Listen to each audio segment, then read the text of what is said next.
Cosmic zone में आप सभी का हार्दिक स्वागत है। आज का वीडियो पूरा देखें और जितना हो सके इसको शेयर और लाइक करें, क्योंकि विषय बहुत मायने में खास है और मेरा पूरा विश्वास है इस वीडियो का भरपूर लाभ उठा सकेंगे। कुछ बात है कि हस्ती मिटती नहीं हमारी, सदियों रहा है दुश्मन दौरे जहां हमारा। यह बात आपने बहुत बार सुना होगा। बात 16 आना सच है। सच में हमारे अंदर बहुत कुछ खास है। सैकड़ों वैज्ञानिक अध्ययन और खोज से पता चलता है कि एक भारतीय में IQ, EQ, SQ आदि का लेवल औसतन दूसरे देशों के लोगों की तुलना में कहीं अधिक होता है। इसलिए दुनिया के टॉप मोस्ट कंपनीज में या उनका उन्नति में किसी न किसी भारतवंशी का हाथ होता है। कारण जानकर आप चौंक जाएंगे। इसका 3 मुख्य कारण है। पहला हमारा संस्कार, दूसरा हमारे भाषा और तीसरा हमारा भोजन। और इन 3 चीजों को बर्बाद करने के लिए पूरा दुनिया पीछे पड़ा हुआ है। आज का विषय हमने भाषा को चुना है। हमारे भाषाओं का आधार पूरी तरह से वैज्ञानिक है, जिसे हमारे पूर्वजों ने बहुत सोच समझकर बनाया था।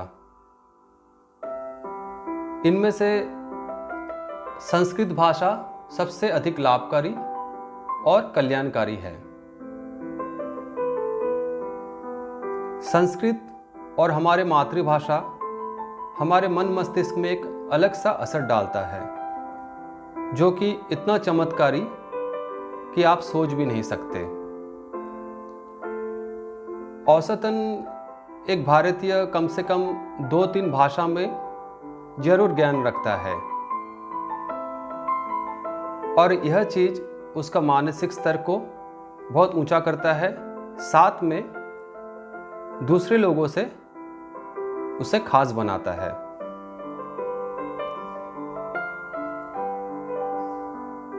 हालांकि संस्कृत सबसे लाभकारी भाषा है, फिर भी आज के दिन में यह लुप्त होने के कगार में है।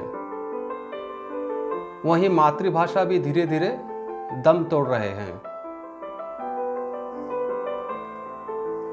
लेकिन अगर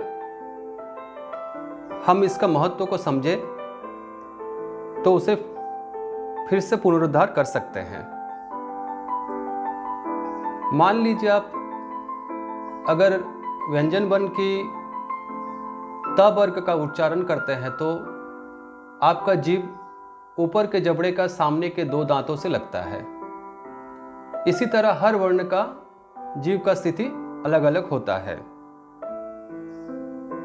जो कि हमारे मन में, मस्तिष्क में और शरीर में अलग अलग असर डालता है। हालांकि संस्कृत भाषा सबसे श्रेष्ठ है, पर हम इसे बोल नहीं सकते, लेकिन कम से कम कुछ वक्त मंत्र का उच्चारण कर सकते हैं और अपने बच्चों को भी इसका सीख दे सकते हैं। इससे बच्चों का मानसिक विकास अच्छा होगा और उनका IQ, EQ, SQ आदि का स्तर बेहतर होंगे। आजकल इसीलिए यूरोप के ज़्यादातर स्कूलों में संस्कृत पढ़ाया जाता है और अरब देशों में भी आजकल भागवत गीता का पाठ कराना या पढ़ाया जा रहा है। लेकिन दुर्भाग्य की बात यह है कि हमारे आने वाले पीढ़ी को मूर्ख, बीमार और नालायक बनाने की साजिश चल रहा है। अब सोचना आपको है, आप अपने बच्चों को मानसिक तौर पर स्वस्थ, बुद्धिमान या सफल इंसान बनाना चाहते हैं, या मानसिक रोगी, मूर्ख या बीमार बनाना चाहते हैं।